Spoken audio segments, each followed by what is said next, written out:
కుంగిపోయి బుంగలు seepage వచ్చి ఈ రాష్ట్ర ధనం రాష్ట్ర సంపద లూటీ జరిగింది.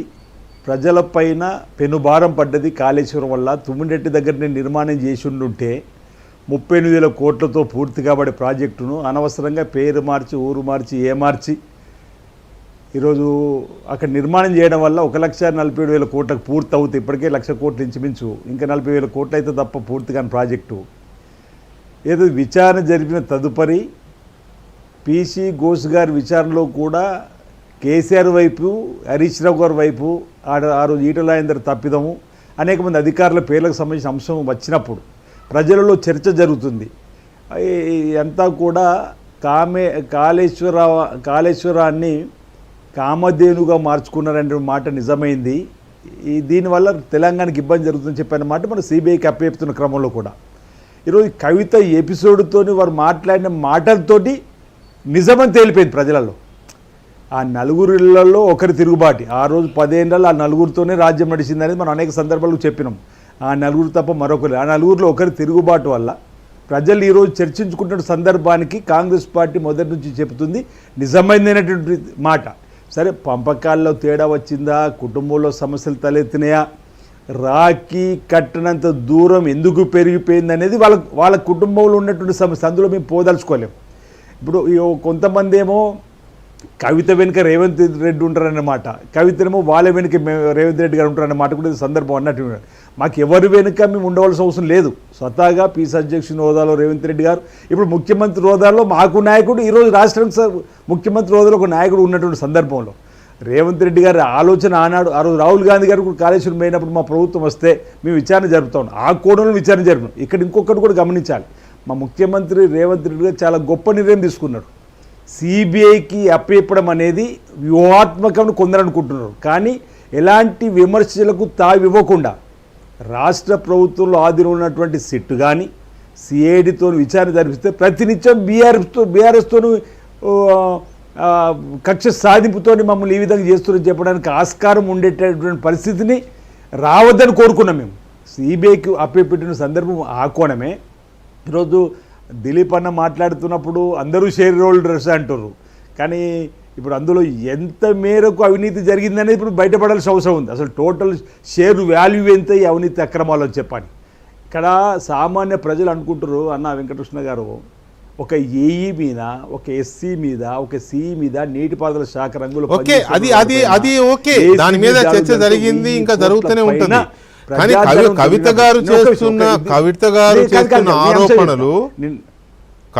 చేస్తున్న ఆరోపణలు సిబిఐకి ఇచ్చిన తర్వాతనే ఈ ఇష్యూని ఎందుకు టేకప్ అంటే ఎందుకు దాని మీద అంత ఇదిగా ఆమె మాట్లాడుతున్నారు?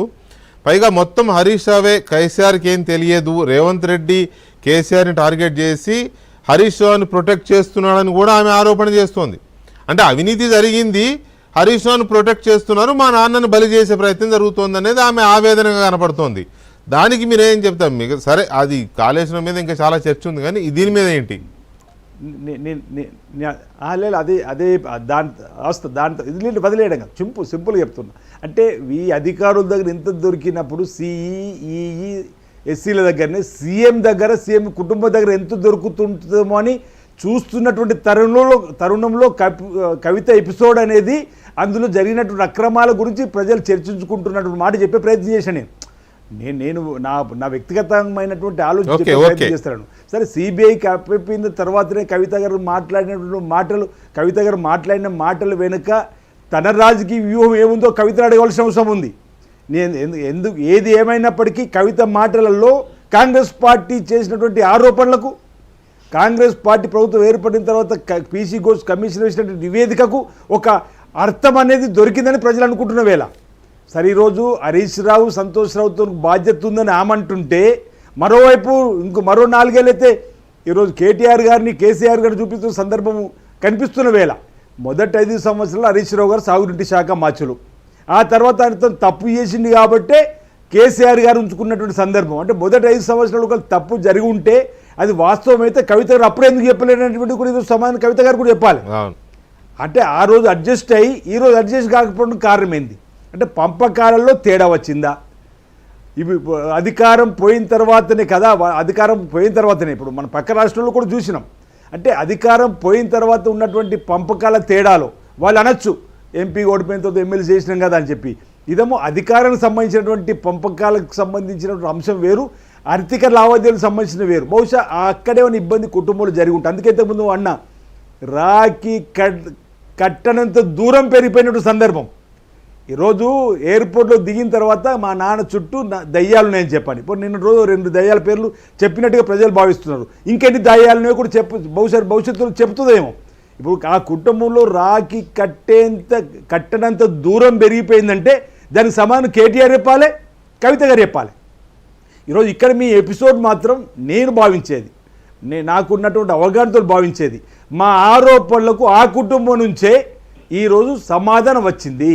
ఆ కుటుంబం నుంచే అవినీతి అక్రమాలు జరిగినాయి, దానికి బాధ్యులు మా నాన్నగారు కాదు హరీష్ రావు గారు, దాంతోపాటు సంతోషరావు అంటున్నారు. ఎంత మేరకైనా వాళ్ళు అందులో మేము ఇప్పుడైతే ఆమె మాటలతోటి విజయం సాధించినట్టుగా భావిస్తూ ఉన్నాం. రేపు సీబీఐలో తప్పనిసరి నిజాలు ఆమె మాటల్లో పరోక్షంగా అందరూ మాట్లాడేది అదే. ఆమె ఎందుకు అంటే ఈ రకంగా తన మీద జరుగుతున్న కుట్రని చెప్పొచ్చు, తప్పులేదు. కానీ ఆమె